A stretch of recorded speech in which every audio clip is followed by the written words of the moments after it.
vehicle charging, and environmental control systems. Michael is a professional engineer who graduated from the University of Waterloo in Ontario, Canada. In 2010, he founded Ontario Solar Professionals, Inc., a Canadian corporation, to provide engineering, procurement, and construction services for the development of solar photovoltaic and energy storage systems in Canada. In 2014, North American Solar Professionals was created to serve the U.S. market, primarily Central Florida.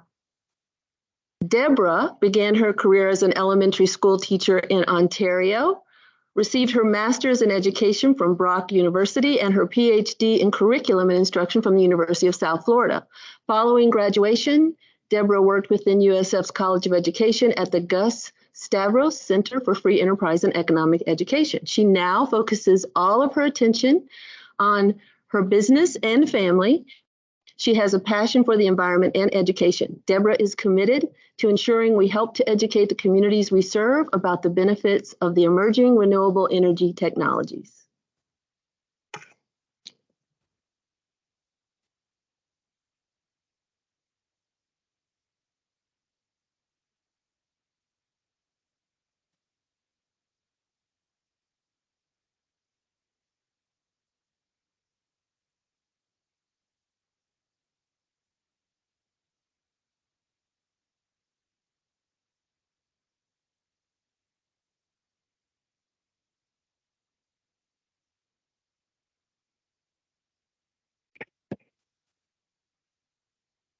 It looks like I cannot do anything.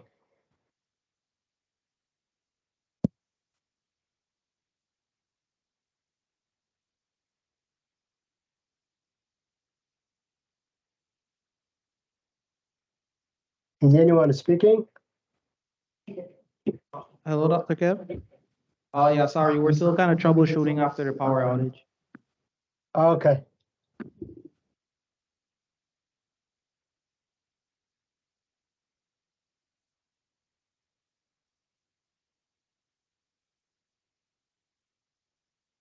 Thank you for the introduction, Carol. You're welcome.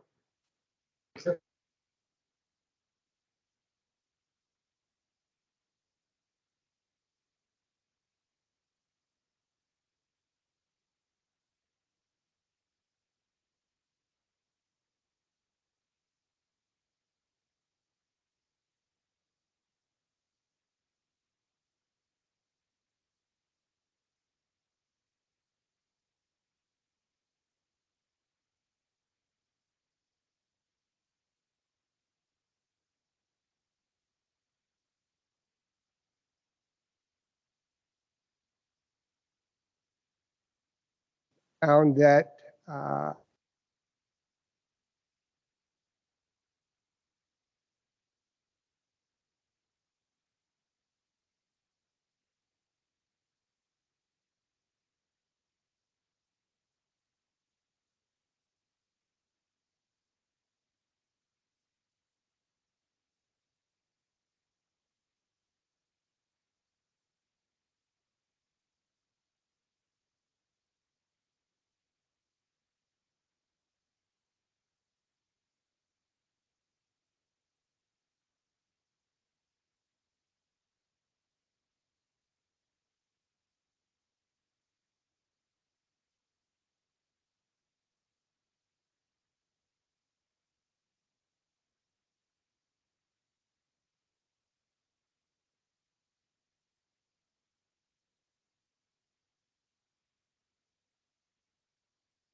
that we collaborated with the Patel College for Global Sustainability.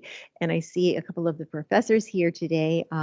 Dr. Deborah Michael, I see his picture, and he helped us with this workshop giving information about water and water sustainability and water globally.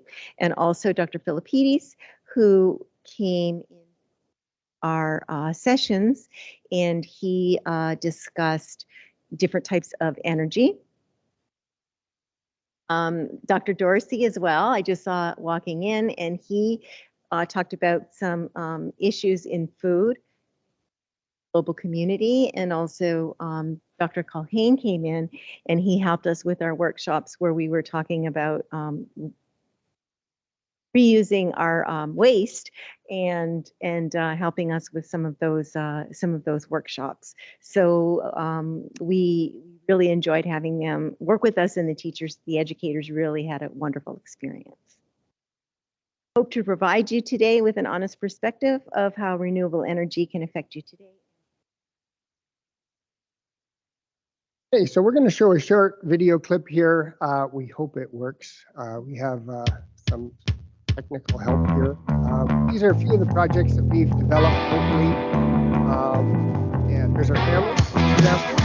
There's us working with students at Rosebud.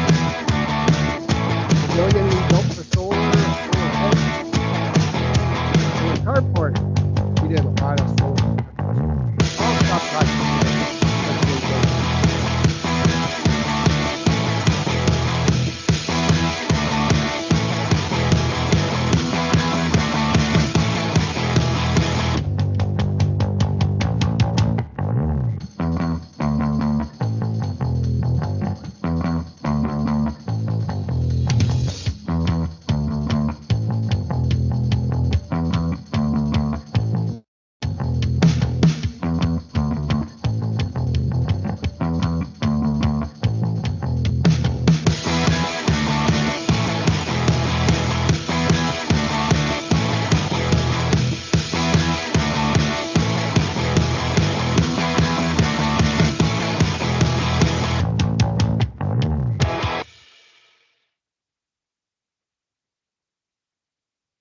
So in that short clip, you'll see that we've worked on rooftop solutions, ground mount solutions, tracked solutions, non-tracked solutions, projects in Canada with snow, in locations where there was permafrost, here in Florida on hot metal roofs, shingle roofs, slate roofs. Could imagine a solar project being developed. We've probably designed and commissioned it. Before we go any further and we get into the heart of our presentation, which is about who should be installing solar and who should not, we want to give some credit to some folks that have really helped us in the community here, that being USF, the Patel College here of Global Sustainability, and the Bishop family at the Rosebud Continuum. And the next slide going to show students from Rosebud and from USF here working on one of many projects that we did at the site. This happened to be a ground mount solution. The only purpose is to produce energy to offset energy the customer would otherwise buy, the Bishop family. A bit comical here, you can see my wife there with I think she had a torque wrench in her hand and she's fastening some things together, not her regular duties. And Professor Culhane just came in with his class, so we'll just keep moving along, folks. Come on in, have a seat. Okay, right. We have children, we have families, we have students, we've got it all going here.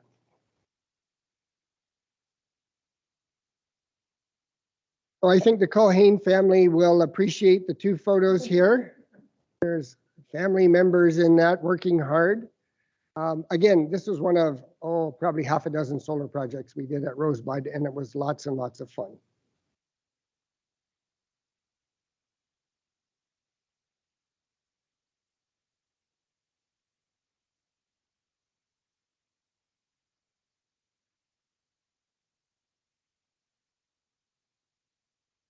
One moment, please.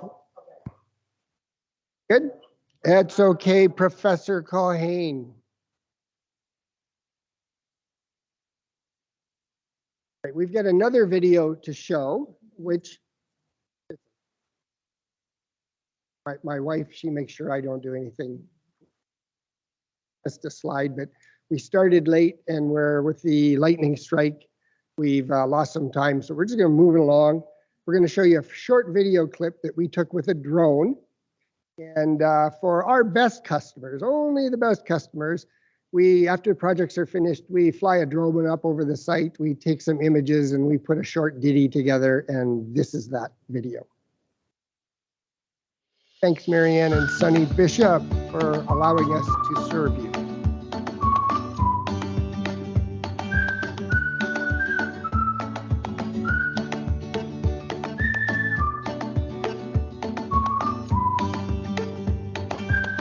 Solar fence. I bet you've never seen that before. Their son came up with that design. Watch the little bird flying over.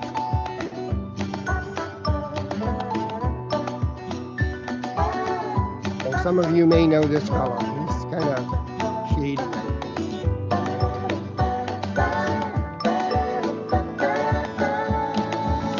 I apologize for the flippy image. It's a huge data file, so we're trying to push that through this audio-visual system, and I think it impacts its capabilities.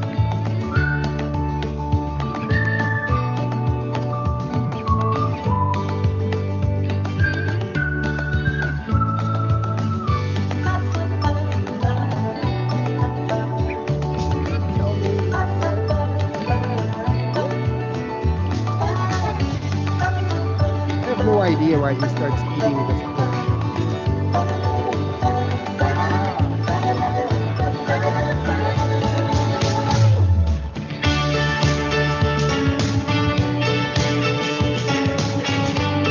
Those goats, by the way, chased my wife for 8 years.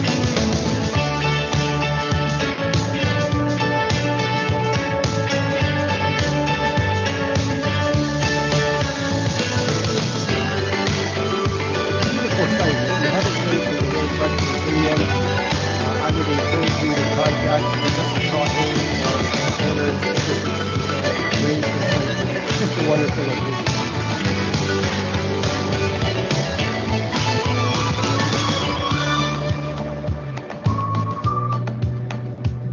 For those of you who might not know, Mr. Bishop, Sonny Bishop, he's in the latter part of this video. Oh, there he is, right there in the red shirt. He's a former NFL football player.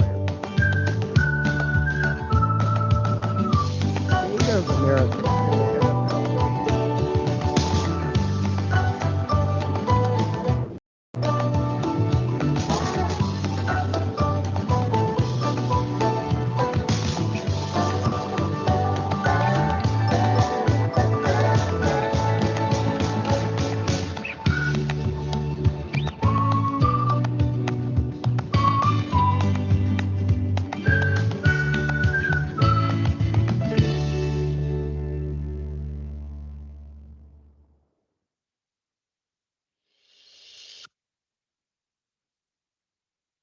So while we were putting this presentation together, and we were trying to think of a topic that would be appropriate for everyone, we did get some questions that came in to me through email. And one of the questions I thought was a great question, and it says, can you discuss the future progress and prospects of solar PV?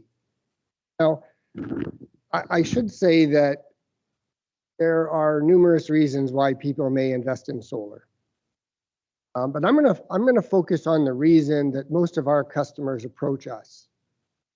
That's they want to reduce their cost burden. They want to find a way to reduce their own energy, create some level of energy independence, and save money.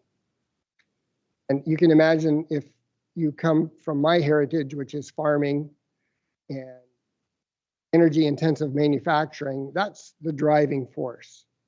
We're going to talk about the other benefits, but let's get through this first.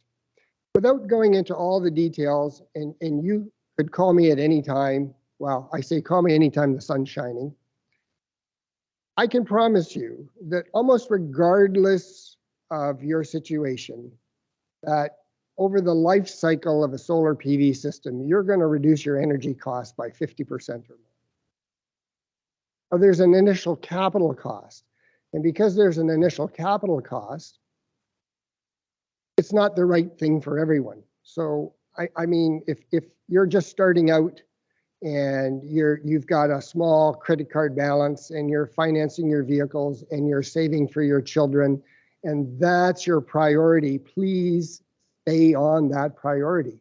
Generally speaking, I tell people you have some discretionary income that you can invest, no different than you would invest in the stock market. Then an investment in generating your own energy is an excellent idea. But don't ever, and my wife's going to get mad at me for this, I would advocate that you shouldn't borrow money unless the intention is to earn more money. Why borrow money and invest in a solar energy system? So this is the people that shouldn't do it.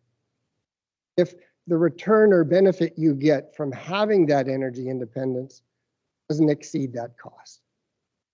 So in any case, this page talks a little bit about the fact that energy costs have increased about 3% per year over my lifetime. And I'm getting up there. I'm over 60 years old now. And I don't see that changing, even except for solar itself. Solar is putting pressure on utilities to slow the rate that electricity costs escalate. And that's a great thing. But in the absence of that, we fully expect that energy costs will escalate proportionate to their primary fuel, which in some cases is coal. More than often, it's some form of fossil fuel. And it's for that reason that it's fairly easy to forecast your cost savings.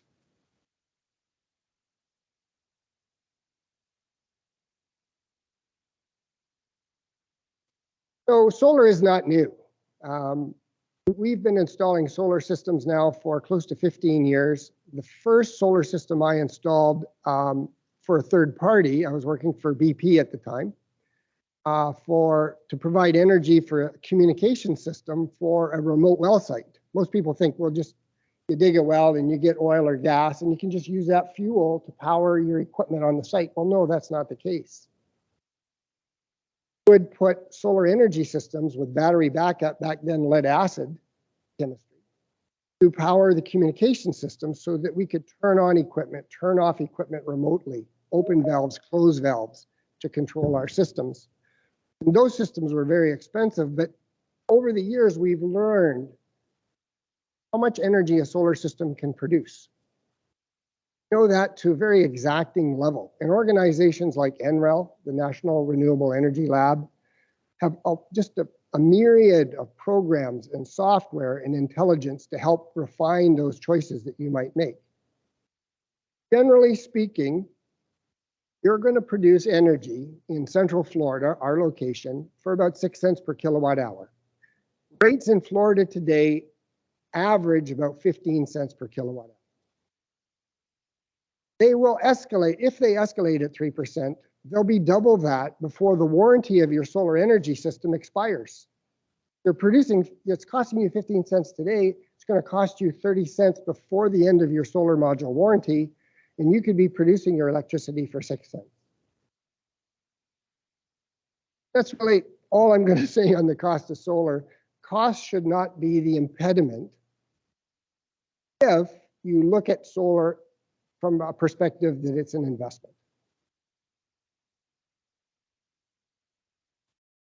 All right, so now we're getting into the heart of our presentation. So this is the introduction. And what we thought we would discuss today was related to the first question, and that is, you know, why should someone invest in solar energy? We talked briefly about the cost, and we thought many of you probably know what ChatGPT is. You've heard of AI and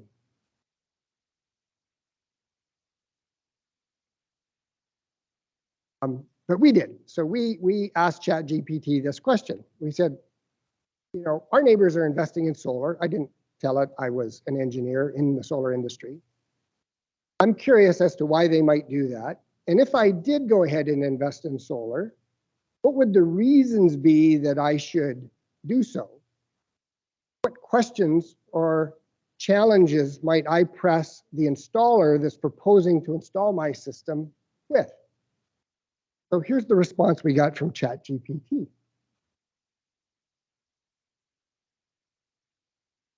Excellent. And we had this big list. I was surprised. In less than 1 second, I get this list. I suspect that Professor Culhane and Professor Dorsey here may go, oh yeah, I've taught all of that. Well, I haven't. So what we're going to do today is we just don't have the time to cover 18 points that ChatGPT provided. Many of them are valid. But what I would like to do is take a moment, maybe with a show of hands here in the audience that we have today, which ones pop out at you? Which ones do you believe be important for you if and when you are going to invest in a solar energy system? And all you need to do is let Debbie know the number. I'm going to mark that, and we'll focus the balance of our presentation on that content. So shout it out. Do you see one here that Mr. Culhane?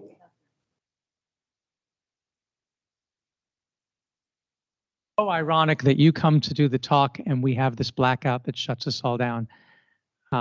That is like divine. Yeah. Okay, anyone else? Yeah, the same. I'm interested in energy security and a grid, like really how it's reliable, the solar energy.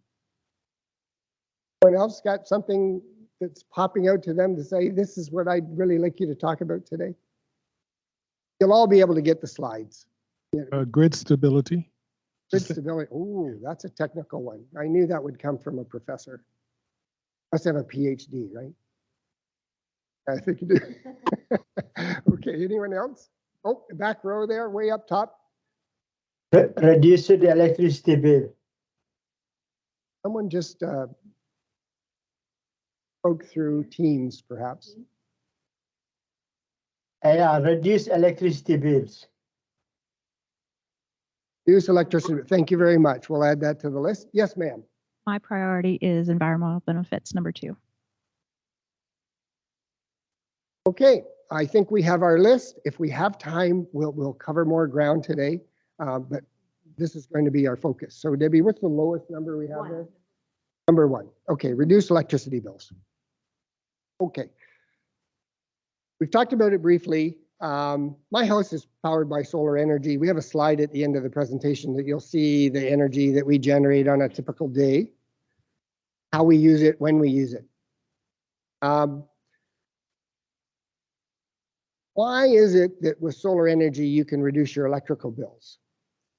Many people think that you put a solar energy system in and you sell your energy to the utility and they send you cash and then you use that bundle of cash to offset your costs. Not how it works.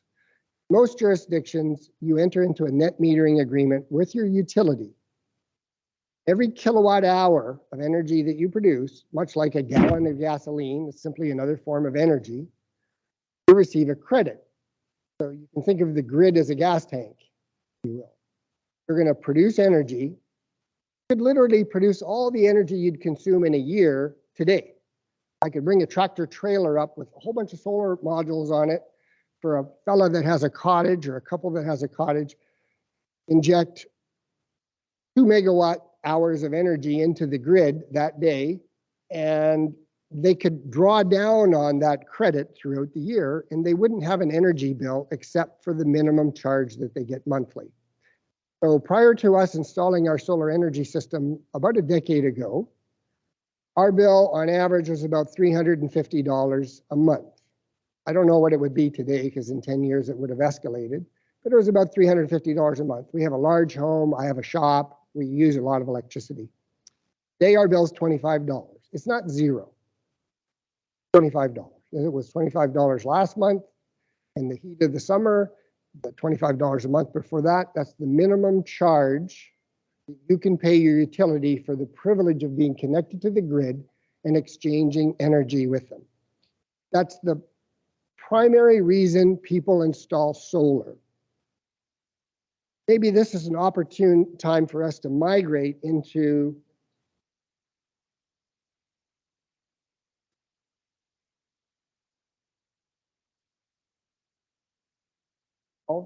So we're going to move to number 12, which was resiliency. I like to think of producing your own energy as the enabler in a multi-step process. It gets to the point where you really start to save some money. So in this event today, when we lost our AV and we started 5-10 minutes late because we heard a lightning strike, it didn't even seem to be that close, but it shut down our audio-visual systems. At my home, that wouldn't happen because we have batteries, and they're a modern chemistry. They're called LFPs, or lithium iron phosphate batteries, and there's derivatives of that chemistry that are perfect for stationary use. Our inverter is a hybrid inverter. It simply would have switched from the grid in a couple of milliseconds, actually 6 milliseconds to be exact. And our clocks wouldn't even have gone out. They wouldn't have flashed. Okay, we wouldn't have to reset them. So our home stays up and is powered, and we're not using any fossil fuel at all. That's not to say that if you had a fossil fuel generator, you couldn't integrate that into the system. In fact, we built a small system, a demonstration system that Professor Culhane operates to this day, capable of backing up loads on the Rosebud Continuum site. Today, the systems are getting bigger, the costs are falling, and having that resiliency or ability to back up your loads is just a wonderful thing. Our neighbors, he's a detective with the Hillsborough County Sheriff's Department. He's got a lot of little children. You know which house they're running to. Hurricanes are approaching. It's ours. It's pool day. It's ice cream day. It's cookie day, because we have the capability to back up our loads in our home. And many times we feel guilty. You look out the window and it's dark. You don't see the difference. So that having that solar energy system, I like to think of it as your perpetual generator. If you size it properly, and you have that solar generator, and that's simply the solar modules, next step can be to integrate energy storage. And it doesn't stop there. There's just layer upon layer upon layer. And although we didn't pick an item which was, associated cost reductions, let's just talk about that briefly. When we moved to Florida, that was over 20 years ago, the very first thing we did was work on energy efficiency projects. Anytime there was an incentive from the government to insulate better, we took advantage of that. Upgrade your hot water heater from, we call them toaster oven heaters, that you have an element that heats the water, to a heat pump where you're just moving energy, to our pool pump, which was inefficient, to our heat pump for our home, which was inefficient. We made all those changes first. Then we invested in solar energy, and we exchanged energy with the grid through a net metering agreement. Then we bought the battery systems. But now I'm slowly converting all of our gardening tools. So our tiller was gas. It's now electric. Our edgers, our trimmers, our hedge cutters, everything is electric. And we've adopted a common platform, a common voltage, common chargers. My wife's car, we rarely get gas. She does have a hybrid car, and it only has a range of 20 miles on electricity. It was one of the first hybrids. But we hardly ever buy gas because most of our trips are less than 20 miles. We just plug it in at home. And the energy, the fuel that's powering the car is in our backyard. That helps us to reduce our costs. And it just never stops. Anything that you can convert to. Just yesterday, I'm nice and clean today. I washed up, I tidy up relatively nice. I was laying on my garage, changing a fuel pump on our lawn tractor, and the fuel lines, okay, and the fuel filters.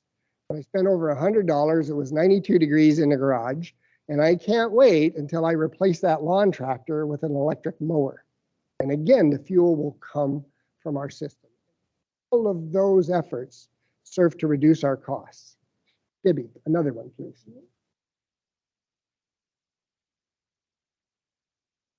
Environmental benefits. Okay. Go to slide 2, but you know what we're going to do?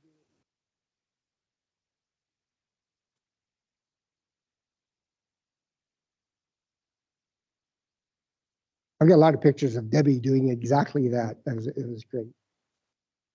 So, showed a slide earlier that ChatGPT identified objectives. And I'm sure that in that list of 18 were reasons that were environmental in nature, probably 60% of them. Here's what I'll say to keep it simple and brief.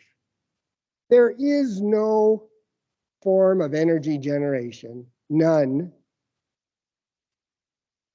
even except hydroelectric power, and that comes with its own baggage. I'm going to get into the weeds here about hydroelectric power and flooding lands and changing river systems and wildlife and fish, and so I won't go there.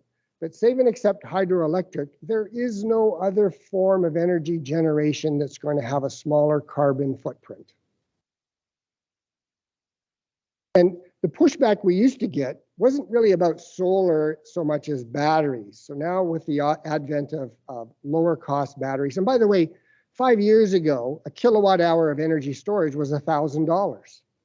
Today it's less than 100. So what can you think of that has decreased in price from $1,000 per unit to $100 per unit last 10 years? Just don't see that, okay? Technology is advancing rapidly. You can't get a lower cost footprint. Your generator is a solar panel, which has a metal frame, typically aluminum, okay, has glass, and up until recently, we didn't have a good recycling solution, but those are coming online. The free market is finding ways to recycle solar panels. We're even starting, particularly in Europe, recycling batteries. They deplete them, they grind them up, and they create something called black mass. So if you Google black mass, and you're an entrepreneur, and you want to make a tremendous amount of money in the next decade, Google black mass, and get together with your chemist friend and your mechanical engineering friend and your marketing person and start producing black mass, collecting batteries from every place that you can find, grinding them up and creating that raw material that's essential for the production of energy storage systems. It's far less costly than open pit mining, I can assure you. Okay, we do have another number. So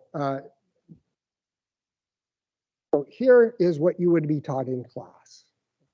I'm going to simplify that to say, you're not going to find an energy generation system with a lower carbon footprint, or emissions for that matter. And it doesn't matter if you're talking airborne emissions, waterborne emissions, land emissions, gas, solids. Other one?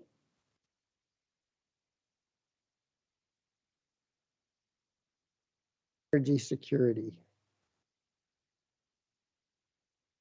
A little bit of overlap in this one.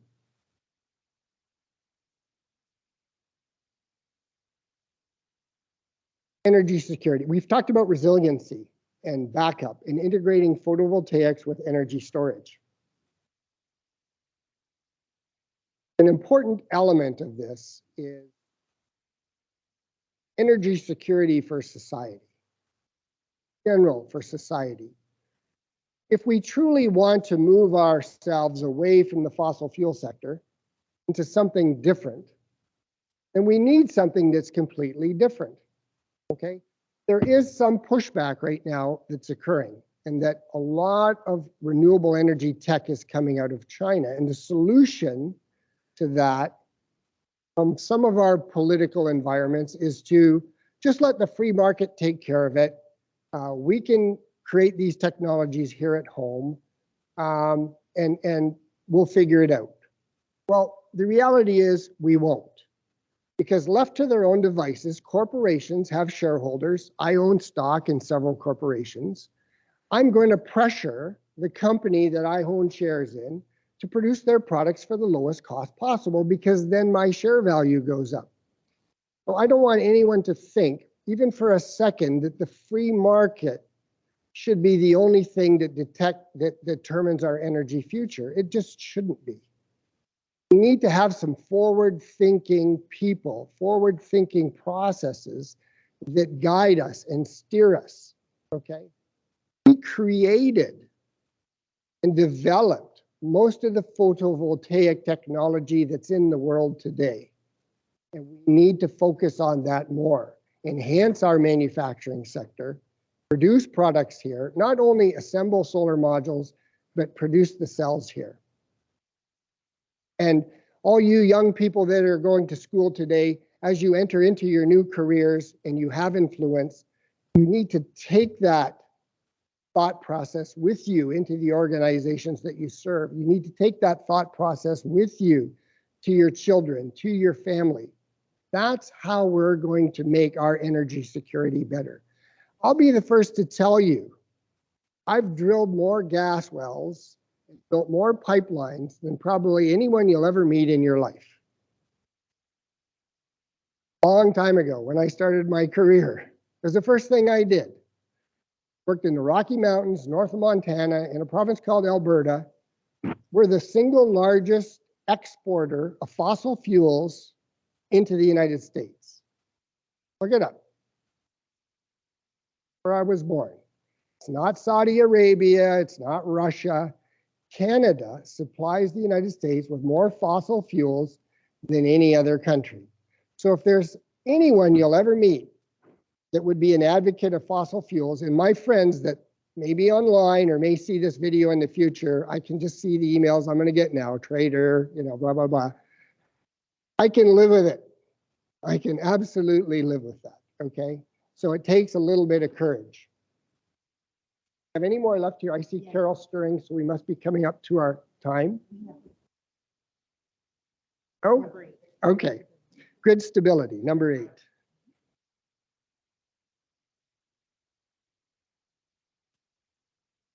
All right, grid stability. How many in this room have heard of the duck curve? Duck curve. Any in the back? Professors, of course, the professors heard of the duck curve. One of the problems that we create with the advent of large-scale distribution of solar, that we produce energy and it peaks when the sun is at its apex. So this time of year, I think because we're on daylight savings time, solar noon is about 1:21 in the state of Florida. So at 1:21, the sun's overhead, as high as it's going to get, and we're producing a lot of energy with solar. However, most of the energy that we're going to use in the summertime in the state of Florida, and it varies based on where you are in North America, or the world for that matter. Australians think we're upside down. Our peak energy demand is going to occur late in the afternoon in the summer. That latent heat builds up in your home. The walls of your house, you can put your hand on it, it's hot. That just doesn't disappear instantly. That's serving to heat up your home. You come home, you turn on the stove.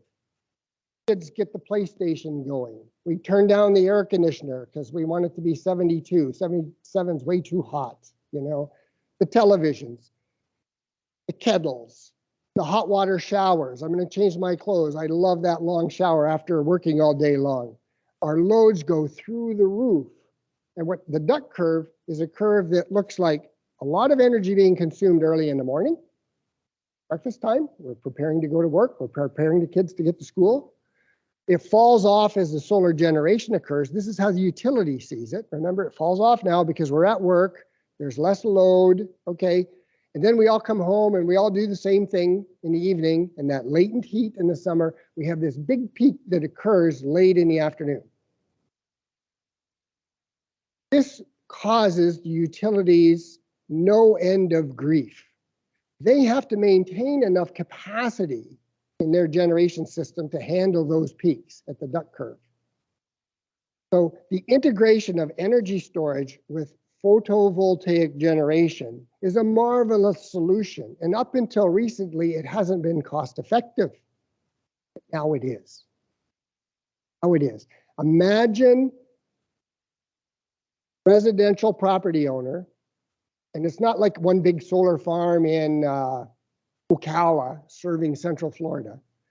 Think distributed generators, not hundreds of them, not thousands of them, hundreds of thousands of distributed generators, all injecting power into the grid with their energy storage systems during those peak times.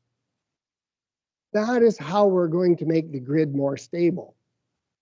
This is why Tesla's biggest business in the future is not going to be SpaceX, not going to be the Model 3 or the Model Y, even though Model Y was the best-selling vehicle in the world, and that electric vehicle didn't exist 5 years ago. Now it's the best-selling vehicle in the world. It's not because of any of that. It will be because of his energy storage business. It's going to boom. Think about rapid chargers. Gas stations are going to go the way of the vinyl records. Okay, there are going to be rapid chargers. Those rapid chargers are going to make more money for Tesla than any other business sector that he has. You might not like the fella, or yeah, Elon Musk. Sorry, my wife's telling me. Elon Musk, not Tesla. Elon Musk, you might not like the fella. You might not like what he says, but I will just tell you this. He will do more for the global economy than anyone in the history of mankind. It's just that simple. You don't have to like him to realize that some of the technology that they're developing and deploying is going to change our lives. It's going to change the world. Questions soon. Okay. Why don't we stop there? Have we covered all the points? We've covered all the points. My wife has cracked the whip, Debbie, and said, we're going to go into a Q&A session here. So, folks, I'm going to turn this over to Carol to quarterback questions. So you might get a question that comes in on Teams, or you might ask the audience here. If anyone has a question, just route it through Carol, and we'll do our best to respond.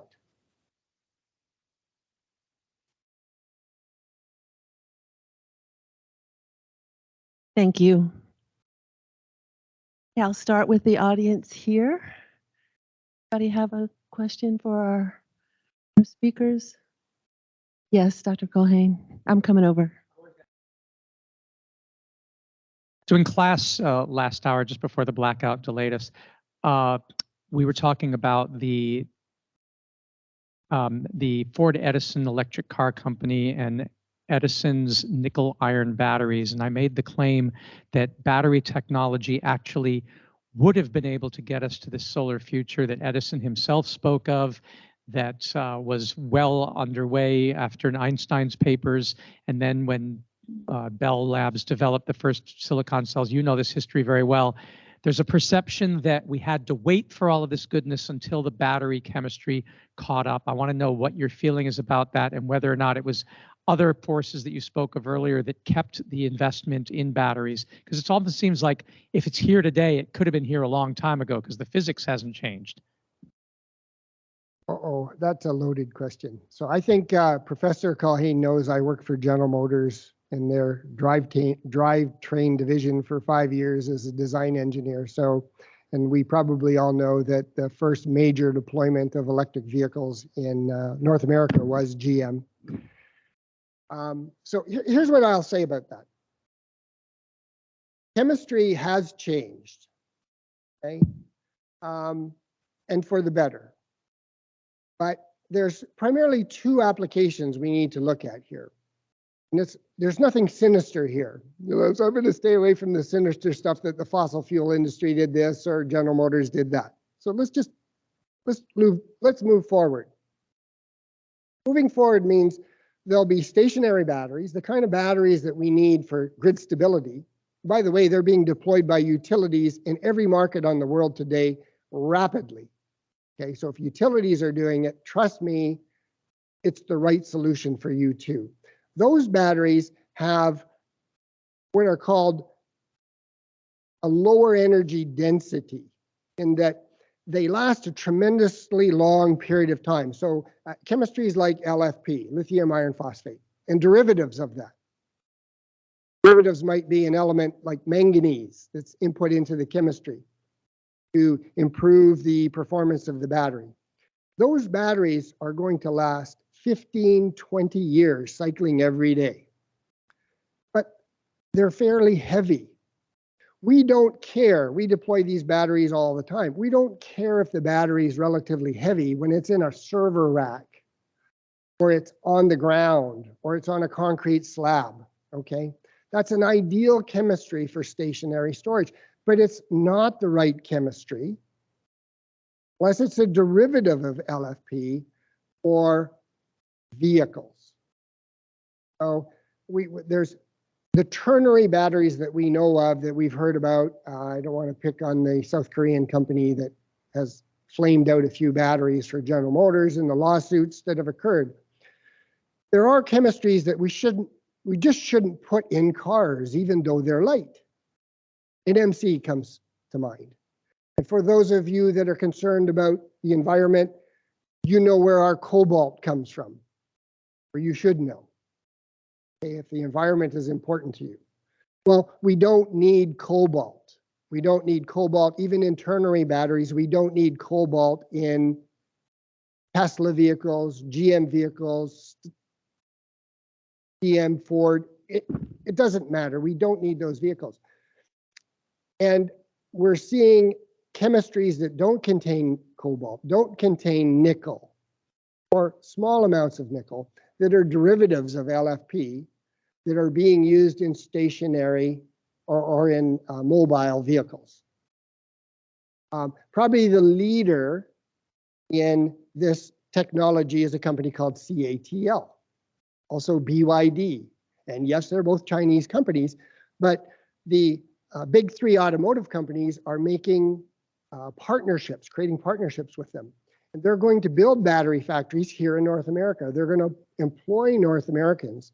And we're going to benefit from that technology, and we're going to put that in our vehicles. So in a nutshell, lead acid batteries aren't the right chemistry. You would agree that for electric vehicles today. That's how it started out. Metal hydride batteries aren't the right chemistry. Even NMC batteries, the batteries of EVs just 2 years ago, aren't the right chemistry. But I think you're going to see LFP batteries and their derivatives in stationary applications, and LFP batteries and their derivatives in mobile applications, and they will be different. And the only difference between the two is vehicles need light batteries. Stationary systems don't care. And we're going to see a migration to a whole new range of batteries. I can't even keep up with it, and I'm watching probably 30 minutes to an hour of tech every day on battery chemistry.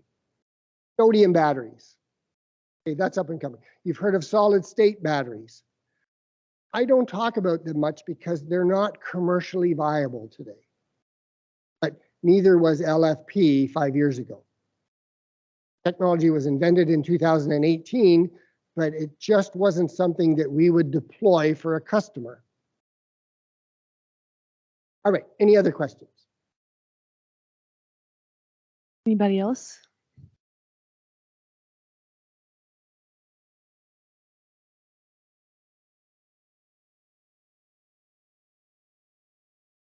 Yes. I love wind, by the way, but go ahead.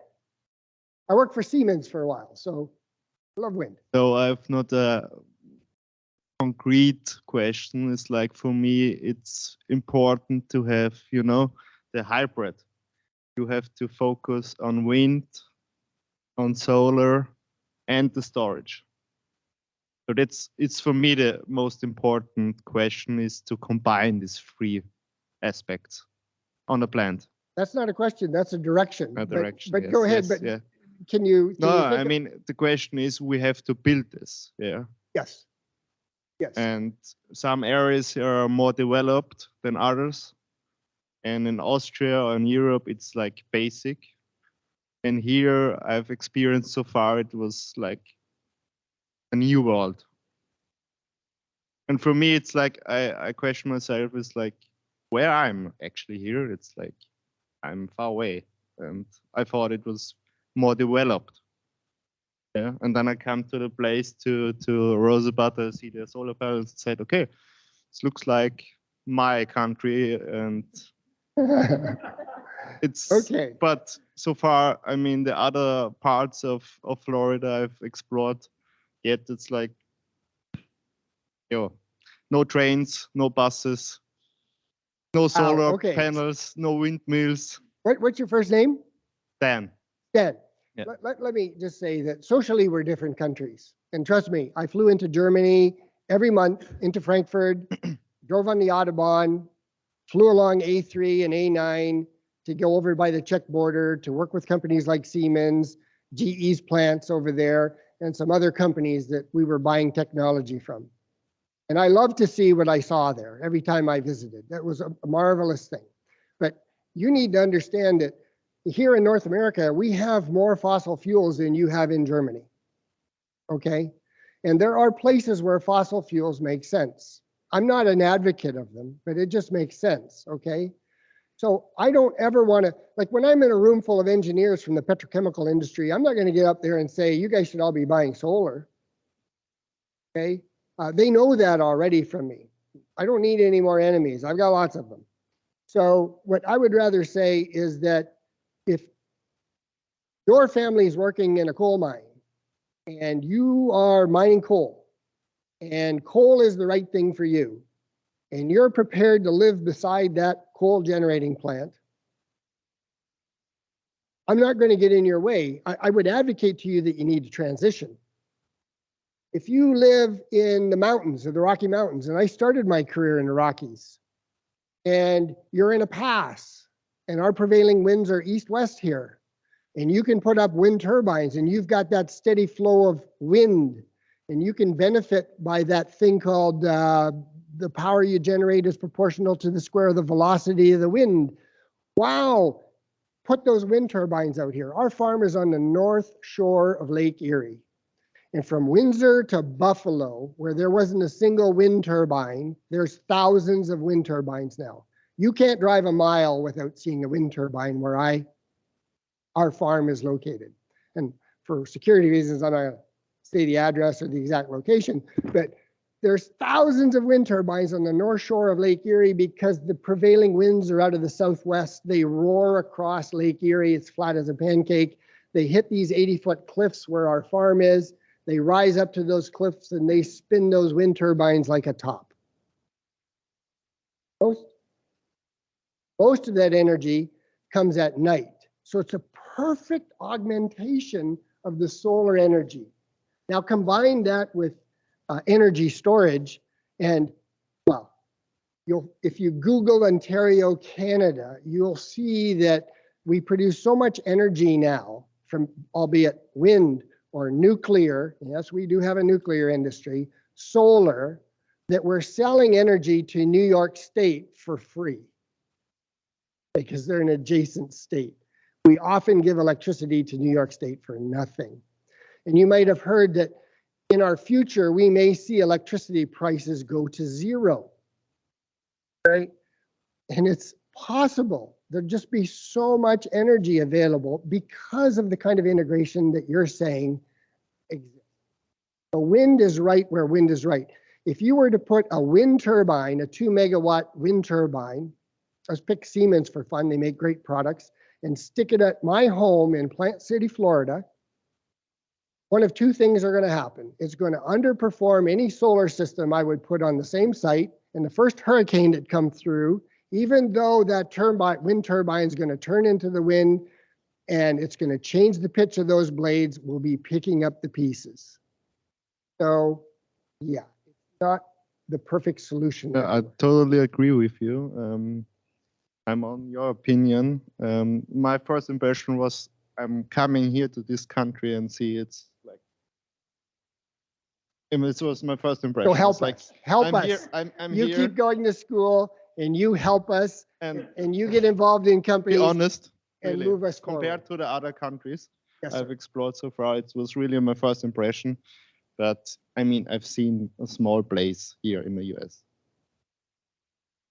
I can Like point in California or something after like the that. presentation, if you'd like to get together, I can give you some locations that if Yeah. you know how to use Google Earth, you'll be amazed at the deployments Yeah, that have I've seen it already. Yeah, but you know, the first impression. It's like when you're in Europe, every house has his own solar panels. It's But not. Keep in mind your political environment's different than ours. And keep in mind that you have this little teeny country beside you called Germany or Russia that you're having some challenges with right now. And most of your fossil fuel comes from there, other than the North Sea, okay, because you got some friends up there, Norway and Finland, they got some good friends up there that move some fossil fuels into Europe.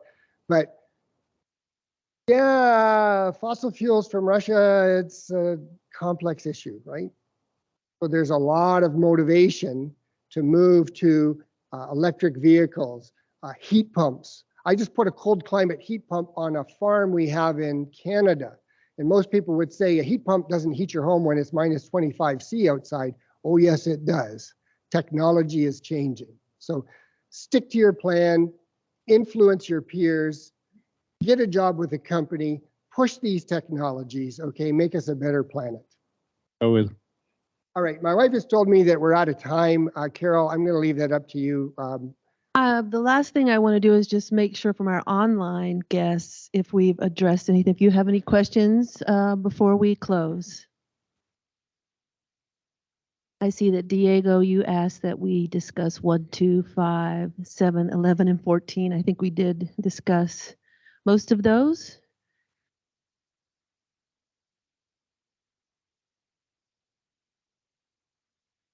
That what he was looking for, tax incentives? 5, 7, 11, and 14. By the way, a copy of this presentation will be available to anyone who requests it, including the notes. There's just so many notes that I have in here that are hidden from you that you can't see, including calculations, links to other websites. You're welcome to that information. Just route your questions in through Carol or send me an email or a text, and I'll certainly get the information to you. Go ahead, Carol. Thank you. I think you must have seen Diego's question, which was, how can we communicate with Michael? I'll summarize right here. 813-716-3392. That's my number. Just call me. And I say, call me anytime the sun is shining. Now, my phone's off, so there's not going to be any ringing here.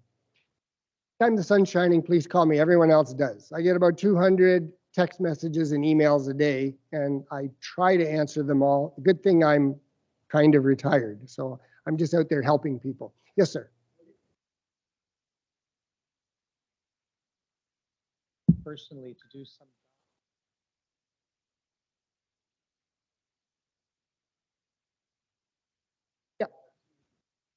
If you can quarterback a time and a schedule and get that pushed out to people who may be interested, I'll make myself available. Debbie and I do a lot of traveling now. I'm slowing down. I'm not doing as many projects as I used to. Maybe that's how we should close. I'm going to close with a short video clip. Debbie, can we go to that slide on? Just close with this video clip. Slide 37. And it will show you some of the projects that we've worked on. If you see anything in this list that looks like something you'd be interested in or would like to learn more about, I can help you. We can't do projects all over the world, but we can make sure that you get the guidance and information that helps you to make great decisions.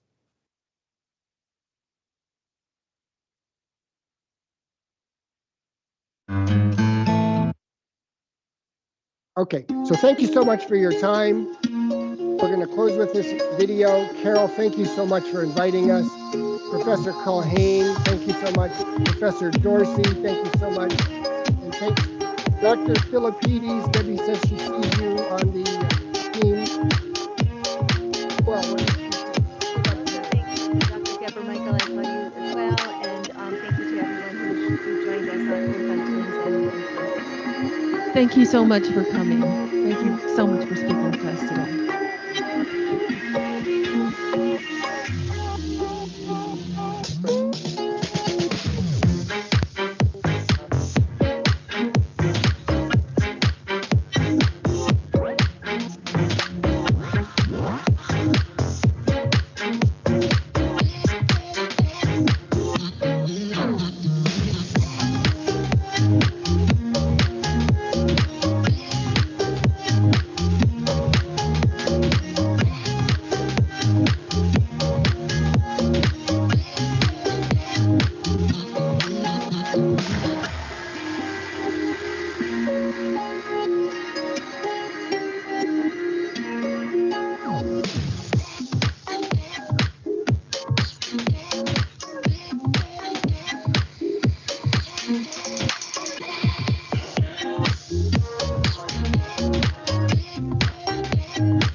with. Sorry, I guess I was offline.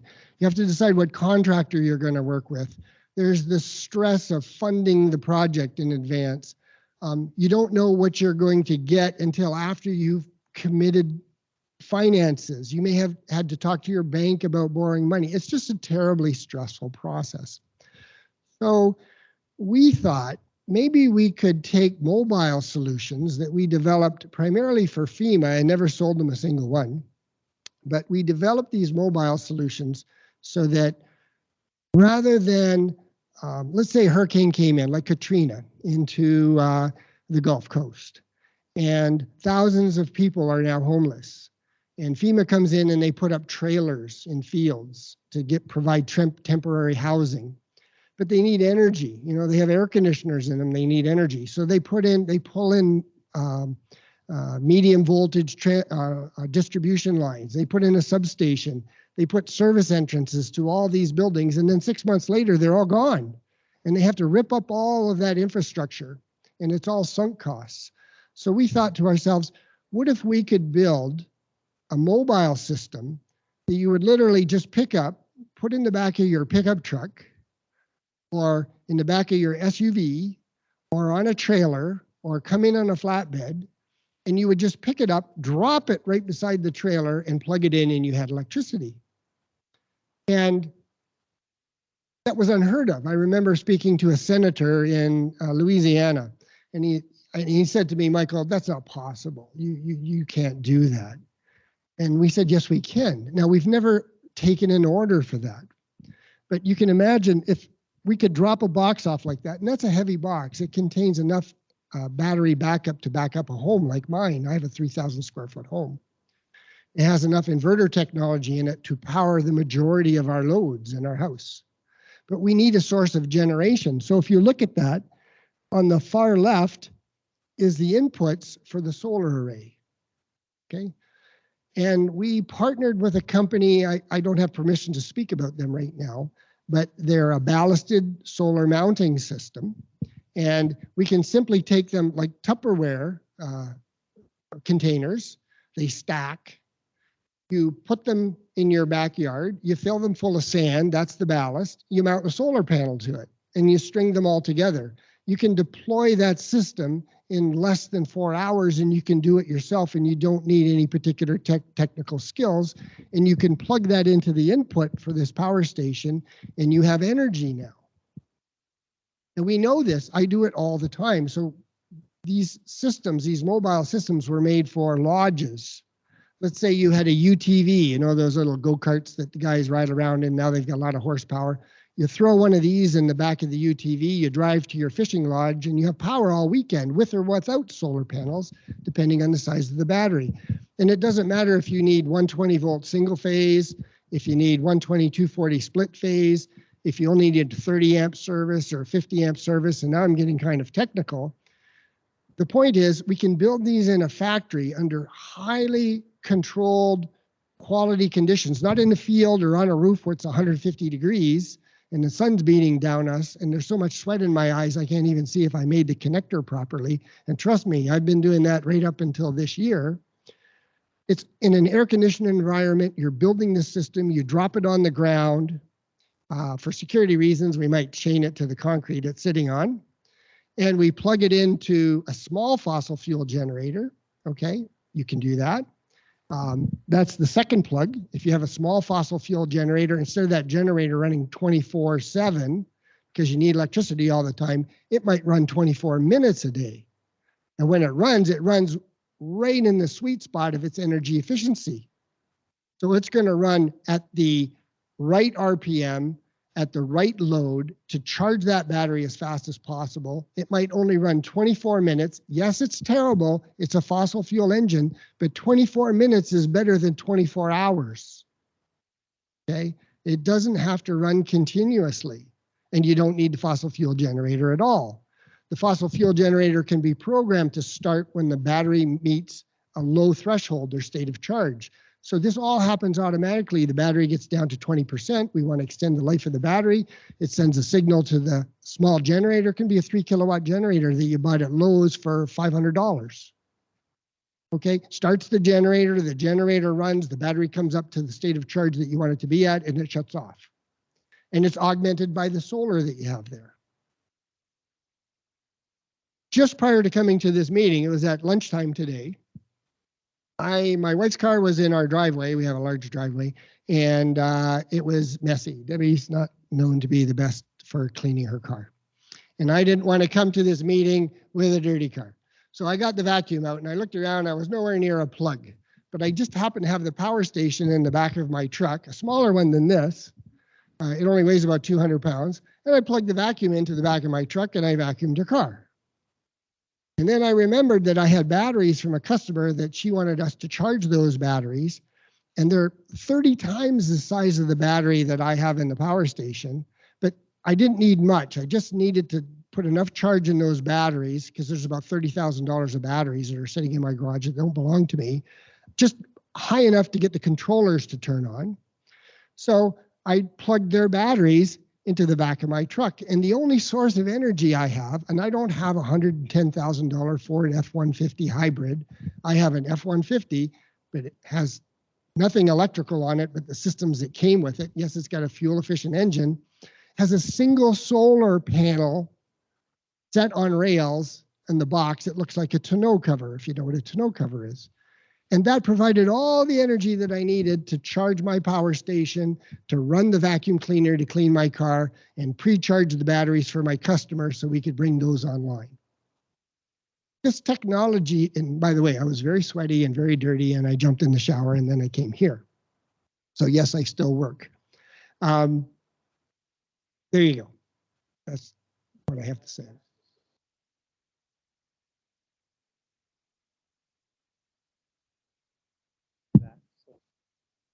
Live with it, so we know it works.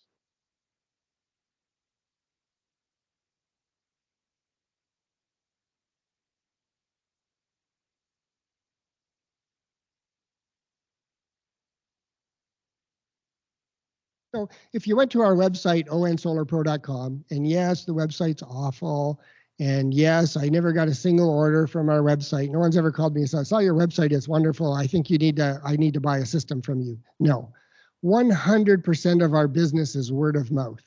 No one's ever gone to our website and said, I'd like to buy a solar system from you. But we created the website because my wife thought it would be good for us to periodically post information that you wouldn't otherwise know. So we created the website as a learning site, not for something to market our company. Okay. Carol. I see no more questions online. Thank you. So thank you very much again for being here and taking extra time for us.